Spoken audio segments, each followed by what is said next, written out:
क्या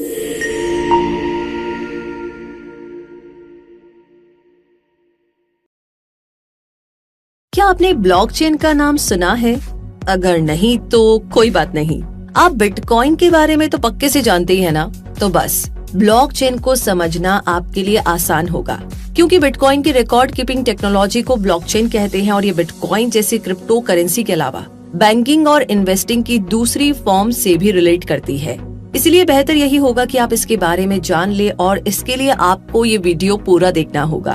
तो चलिए शुरू करते हैं और सबसे पहले ब्लॉकचेन को अच्छी तरह समझते हैं कि आखिर ये है क्या। असल में ब्लॉकचेन एक तरह का डेटाबेस है। और ये डेटाबेस क्या होता है? डेटाबेस इंफॉर्मेशन का एक कलेक्शन होता है जो कंप्यूटर सिस्टम पर इलेक्ट्रॉनिकली स्टोर रहता है। इस डेटाबेस में इंफॉर्मेशन और डेटा एक टेबल फॉर्मेट में सेट होते हैं ताकि किसी स्पेसिफिक इंफॉर्मेशन की सर्चिंग और फिल्टरिंग आसानी से की जा सके। यूँ तो एक स्प्रेडशीट भी टेबल फॉर्म में होती है, लेकिन उससे डेटाबेस अलग इसीलिए होता है क्योंकि स्प्रेडशीट केवल एक पर्सन के लिए डिजाइन की जाती है, जबकि डेटाबेस का यूज कितने भी यूजर्स एक बार में कर सकते हैं। ब्लॉकचेन का पर्पस डिजिटल इंफॉर्मेशन को रिकॉर्ड और डिस्ट्रीब्यूट करने की परमिशन देना है, लेकिन एडिट करने की नहीं। ये टेक्नोलॉजी सबसे पहले 1991 यानी कि 1991 में स्टुअर्ट हेबर और डब्ल्यू स्कॉट स्टोरेनेटा के जरिए सामने आई थी। लेकिन ब्लॉकचेन को अपनी पहली रियल वर्ल्ड एप्लीकेशन साल 2009 में यानी कि 2009 में बिटकॉइन के लॉन्च के साथ ही मिली।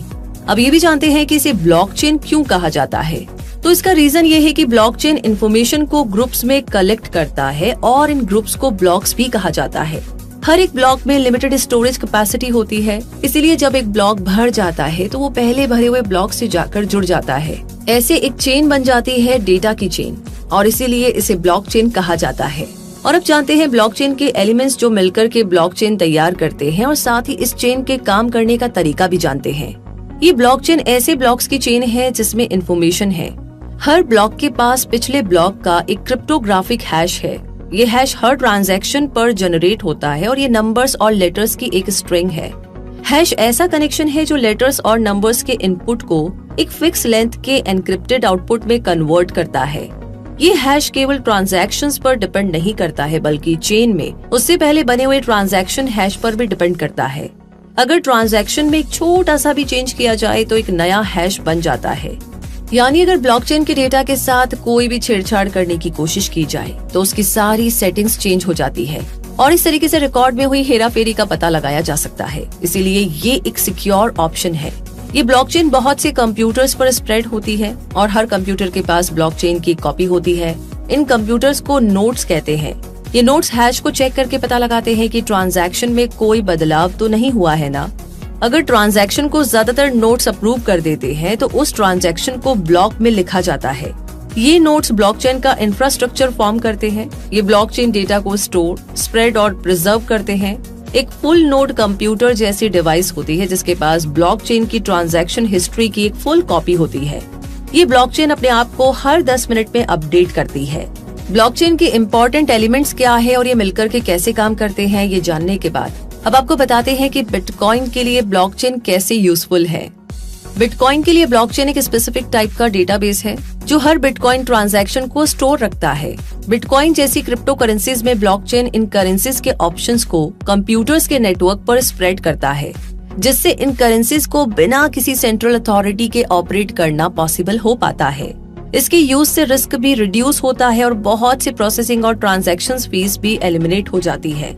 बिटकॉइन की ब्लॉकचेन में जो ब्लॉक्स होते हैं वो मॉनेटरी ट्रांजैक्शंस के डेटा को स्टोर करते हैं, लेकिन असल में ब्लॉकचेन ट्रांजैक्शन के दूसरे टाइप्स का डेटा स्टोर करने के लिए भी रिलायबल होता है। ऐसे बहुत से एरियाज है जहां ब्लॉकचेन यूजफुल साबित हो सकती है और बहुत से इम्पोर्टेंट सेक्टर्स की सर्विसेज को बेहतर बना सकती है।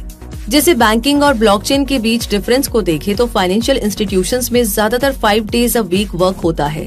यानी अगर आप वीक के बाकी 2 दिन अपना चेक डिपॉजिट करवाना चाहे तो आपको इंतजार करना होगा, और अगर आप वर्किंग डेज में भी चेक डिपॉजिट करवाते हैं तो ट्रांजैक्शन में काफी टाइम भी लग सकता है। ऐसे में बैंक्स में इंटीग्रेटिंग ब्लॉकचेन के जरिए ट्रांजैक्शन प्रोसेस 10 मिनट में पूरा हो सकता है। ब्लॉकचेन के जरिए बैंक्स और इंस्टीट्यूशंस के बीच फंड एक्सचेंज भी तेजी से कर सकते हैं। और हेल्थ केयर सेक्टर की बात करें तो इसमें ब्लॉकचेन का यूज करके पेशेंट्स के मेडिकल रिकॉर्ड्स को सिक्योरली स्टोर किया जा सकता है। इसके लिए जब मेडिकल रिकॉर्ड जनरेट और साइन किया जाए तब इसे ब्लॉकचेन पर लिखा जा सकता है। इससे पेशेंट्स को ये प्रूफ मिलेगा कि उनके रिकॉर्ड को अब चेंज नहीं किया जा सकता। इन रिकॉर्ड्स को ब्लॉकचेन पर स्टोर करते टाइम प्राइवेट की का यूज भी किया जा सकता है, जिससे इनकी प्राइवेसी भी बनी रहे। बैंक्स और हेल्थ केयर के अलावा ब्लॉकचेन का यूज सप्लाई चेन्स और वेटिंग सिस्टम में भी किया जा सकता है। सप्लाई चेन में सप्लायर्स ब्लॉकचेन में अपने खरीदे हुए मटेरियल का रिकॉर्ड रख सकते हैं, जिससे उन प्रोडक्ट्स की ऑथेंटिसिटी को वेरीफाई किया जा सकता है। वहीं मॉडर्न वेटिंग सिस्टम में भी ब्लॉकचेन का यूज करके इलेक्शन फ्रॉड को रोका जा सकता है और ब्लॉकचेन प्रोटोकॉल से इस प्रोसेस में ट्रांसपेरेंसी भी बनाई रखी जा सकती है। इस तरह बहुत सी सेक्टर्स में ब्लॉकचेन का यूज किया जा सकता है और इससे कई फायदे और कुछ नुकसान मिलते हैं। फायदे जैसे कि इस ट्रांसपेरेंट टेक्नोलॉजी के जरिए एक्यूरेसी में इम्प्रूवमेंट किया जा सकता है। थर्ड पार्टी वेरिफिकेशन हटने से कॉस्ट रिडक्शन हो सकता है। ट्रांजैक्शंस को सिक्योर और प्राइवेट भी रखा जा सकता है। वहीं इस टेक्नोलॉजी की कमियां ये है कि ये फ्री नहीं है। इसकी स्पीड की वजह से ये हर सेकंड लिमिटेड ट्रांजैक्शंस ही कर सकती है और इसका यूज इलीगल एक्टिविटीज में होता रहा है। तो दोस्तों, ये थी ब्लॉकचेन के बारे में ऐसी खास और इम्पोर्टेंट जानकारी जो आपके पास जरूर होनी चाहिए थी। इसीलिए इसे बाकी लोगों के साथ शेयर करना बिल्कुल ना भूले। ये वीडियो कैसा लगा कमेंट बॉक्स में लिख करके जरूर बताएं और साथ ही साथ कोई सवाल है तो प्लीज आप उसे लिख भेजिए। हम पूरी कोशिश करेंगे जल्द से जल्द आपके सवाल का जवाब लेकर के वीडियो लेकर के बहुत जल्दी ही आपके सामने आए। तो और अगर आपने आज ही हमें ज्वाइन किया है, आप नए हैं हमारे चैनल पर, तो प्लीज सब्सक्राइब कर लीजिए और जो बेल आइकन दिख रहा है उसे प्रेस कर दीजिए। मिलेंगे बहुत जल्दी ही अगले वीडियो में। धन्यवाद।